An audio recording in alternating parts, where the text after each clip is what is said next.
Physical challenge বিশ্বকাপ সামনে রেখে বসুন্ধরা স্পোর্টস সিটি ক্রিকেট নেটওয়ার্কের ইনডোরে শুরু হয়েছে ক্রিকেটার নির্বাচন প্রক্রিয়া। ট্রায়ালের প্রথম দিনে স্পোর্টস সিটিতে উপস্থিত ছিলেন জাতীয় দলের সাবেক তারকা ক্রিকেটাররা। মঙ্গলবাড়িতে যোগ দেন সাবেক ক্রিকেটার হাবিবুল বাশার সুমন, আতাহার আলী খান এবং তামিম ইকবাল।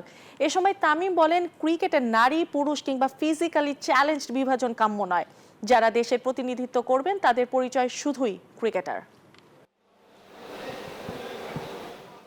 বসুন্ধরা স্পোর্টস সিটিতে উৎসবের আমেজ। ক্রিকেট নেটওয়ার্কে বিশ্বকাপ সামনে রেখে দল গোছাতে ব্যস্ত national Paralympic committee of Bangladesh, যেখানে হাজির জাতীয় দলের সাবেক সুপারস্টাররা। হাবিবুল বাশার সুমন, আতাহার আলীর পর বসুন্ধরা স্পোর্টস সিটিতে হাজির হন দেশসেরা ক্রিকেটার তামিম ইকবাল খান। ক্রিকেটের বাছাই প্রক্রিয়ার উদ্বোধন শেষে গণমাধ্যমের সামনে তামিম ইকবাল বলেন, যারা ক্রিকেট খেলেন তাদের মধ্যে কোনো বিভাজন করতে চান না তারা। আমরা ক্রিকেটে বা ক্রিকেট বোর্ড নিয়ে অনেক কথা বলি, ক্রিকেটে ইনভেস্ট করা উচিত এটা নিয়ে কথা বলি।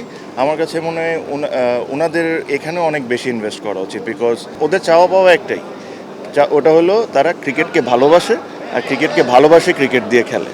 প্যারালিম্পিক কমিটির আয়োজিত ট্রায়ালের প্রথম দিনে উপস্থিত ছিলেন সাবেক ক্রিকেটার হাবিবুল বাশার ও আতাহার আলী। বিশ্বকাপের দল গোছানোর প্রক্রিয়া দেখে উচ্ছ্বসিত তারা। Gold's Gym across 30+ countries with over 700+ locations worldwide. Train anywhere, belong everywhere. এই প্ল্যাটফর্মের মাধ্যমে প্লেয়াররা যারা সিলেক্ট হবেন তাদের জন্য শুভেচ্ছা, কিন্তু যারা সিলেক্ট হবে না, এটা আমি আমার মেসেজটা আগিয়ে দিয়েছিলাম যে তারা আরও কষ্ট করুক, বিকজ এই ধরনের প্ল্যাটফর্ম কিন্তু এই সুযোগটা পায় না। খুব একটা দেখা হয়নি ডিজেবল ক্রিকেটারদের, তো এইবারই প্রথম খুব কাছ থেকে দেখলাম। এবং সারা বাংলাদেশ থেকে 300, আমি যদি 300 ছেলে আসে কথা, আজকে 100 এসেছে, পরে আরও আসবে। এবং আজকে যাই দেখলাম বেশ ভালো লাগলো। ন্যাশনাল প্যারালিম্পিক কমিটি অব বাংলাদেশের কর্মকর্তারা জানান, স্বচ্ছ প্রক্রিয়ার মধ্য দিয়েই দেশের সেরা ক্রিকেটারদের বাছাই করতে চান তারা। প্রতিবন্ধী ব্যক্তিরা কিন্তু সুযোগের অভাবে তাদের প্রতিভাটা বিকশিত করতে পারে না। আজকে ন্যাশনাল প্যারা অলিম্পিক অব বাংলাদেশ এই সুযোগটা করে দিয়েছে।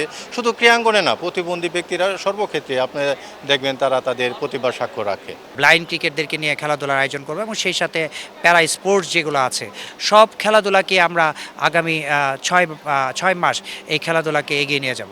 বিশ্ব ক্রিকেট সংস্থা আইসিসির আয়োজনে 2026 সালে ভারতে অনুষ্ঠিত হবে ফিজিক্যাল চ্যালেঞ্জ বিশ্বকাপ, যেখানে অংশ নেবে বাংলাদেশও।